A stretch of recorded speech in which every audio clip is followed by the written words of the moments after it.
সম্মানিত ভিউয়ার্স, আসসালামু আলাইকুম।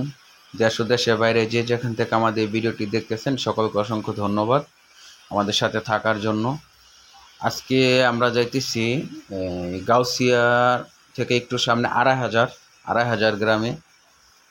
তো ওখানে যাইতেছি এক কোয়েল পাখির খামারে। তো ভাই সর্বপ্রথম নতুন খামার করতেছে, বুঝতেছে না যে কীভাবে করবে খামার বা পাখিগুলো কী অবস্থায় আছে তা দেখানোর জন্য আমাকে বিগত 4-5 দিন যাবৎ অনেক বাড়ি বলতেছে যাওয়ার জন্য। তো আমি এখন রওনা দিলাম, এখন খামারে চলে আসছি। তো খামারগুলো মোটামুটি, পাখিগুলো মোটামুটি ভালো, কিন্তু ভাইয়ের কিছু ভুল ডিসিশন আছে, যেরকম এই অনেকগুলো আছে, ওগুলো আমরা না বলি। যেমন জেনুইন একটা বিষয় যেটা আপনাদেরকে জানা দরকার, সেটা হলো ভাই পর্দা ফালায় রাখতো এবং ফ্যান ছাড়তো না, যে কারণে ভিতরে ভাবসা একটা গরম থাকতো এবং ভিতরে জায়গার চাইতে পাখির পরিমাণ একটু বেশি ছিল, এটা সমস্যা ছিল। তারও অনেক টুকিটাকি সমস্যা ছিল, ওগুলো হয়তো বা বলতে গেলে ভিডিও অনেক বড় হয়ে যাবে। তো আপনাদেরকে দেখানোর চেষ্টা করি খামারটি।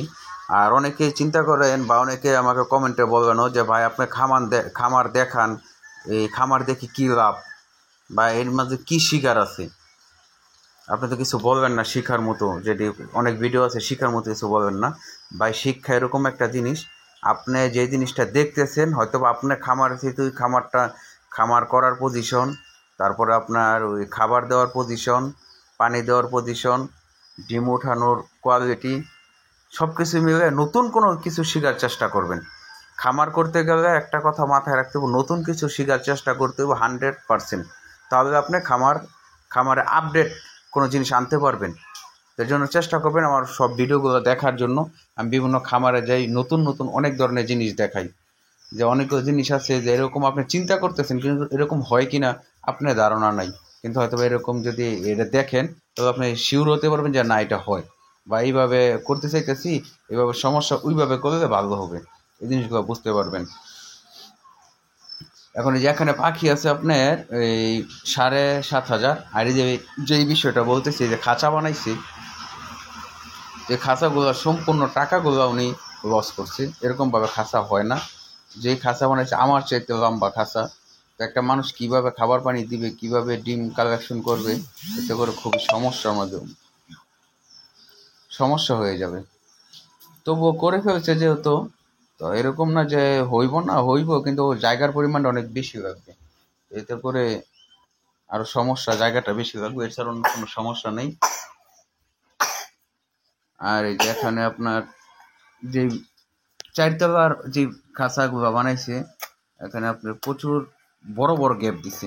তো এরকম ভুল কেউ করবেন না, এত বড় বড় গ্যাপ দিবেন না, এত বড় করে খাঁচা বানাবেন না, এতে করে পাখি অনেক উড়াল পারে, এতে করে বাড়ি খায় পাখি আহত হওয়ার সম্ভাবনা থাকে অনেকটাই বেশি, এবং যেটা একটু ব্যথা পায়, আটটা অনেক দূরে উড়াল দেয়, একসময় পাখিটা বেশি পরিমাণে ব্যথা পেলে আস্তে আস্তে মারা যায়। তো এই বিষয়গুলো অবশ্যই খেয়াল রাখবেন। আরেকটা জিনিস অবশ্যই খেয়াল রাখবেন, খামার করার আগে অনেকবার চিন্তা করবেন, চিন্তা করে বুঝে শুনে কীভাবে খাঁচা বানাবেন, কীভাবে অভিজ্ঞ লোক আছে তাদের সাথে কথা বলবেন, তারপরে খামারে আসবেন। ফুট করে কোনো এই ভাইয়েরা আপনারা খামারে চলে আসবেন না, অবশ্যই এর শেখার চেষ্টা করবেন যে আপনি অনেক পারেন বা অনেক জানেন, অনেক বুঝেন, তারপরও এই যারা অভিজ্ঞ খামারি ভাইয়েরা আছে তাদের কাছে শেখার চেষ্টা করেন, না শিখে তারা কীভাবে কাজ করে এগুলো দেখেন, এতে করে আপনার খামারটা খুব সুন্দর হবে। আপনার মানুষ একটা কথা বলে, টাকার চাইতে অভিজ্ঞতার দাম বেশি। অবশ্যই যদি আপনার অভিজ্ঞতা থাকে যে কোনো কাজের, আপনার মনে করেন টাকা আছে অনেক, অভিজ্ঞতা নাই, হবে না, আপনার অভিজ্ঞতা প্রয়োজন। আর এই পাখিগুলোর যে ক্যালসিয়ামেরও সমস্যা আছে, পাওয়ার এগুলো অনেক শুকনা, এর জন্য বলছি ভাইকে ক্যালসিয়াম খাওয়ানোর জন্য। তো পাখিগুলো এমনিতে ভালোই, কিন্তু একটু ঠান্ডা লেগে গেছে, ওই যে পর্দা উঠায় নাই, এই কারণে ঠান্ডা লেগে গেছে। তো ভাইকে বললাম বুঝাই যায় একটু জায়গা বড় করে দেন আর পর্দাটা উঠায় রাখবেন, দুপুরবেলা ফ্যান ছেড়ে দিবেন, যেহেতু পাখির পরিমাণ বেশি এর জন্য। তো সকালে আজকে এ পর্যন্ত, সকালে ভালো থাকবেন। আর যদি কোনো বিষয় জানার থাকে অবশ্যই আমাকে কমেন্ট করবেন, ইনশাল্লাহ চেষ্টা করবো আপনার কমেন্টের উপর ভিত্তি করে ভিডিও দেওয়ার। আর আজকে এখান থেকে চলে যাবো, এটা 2,500 পড়ছে।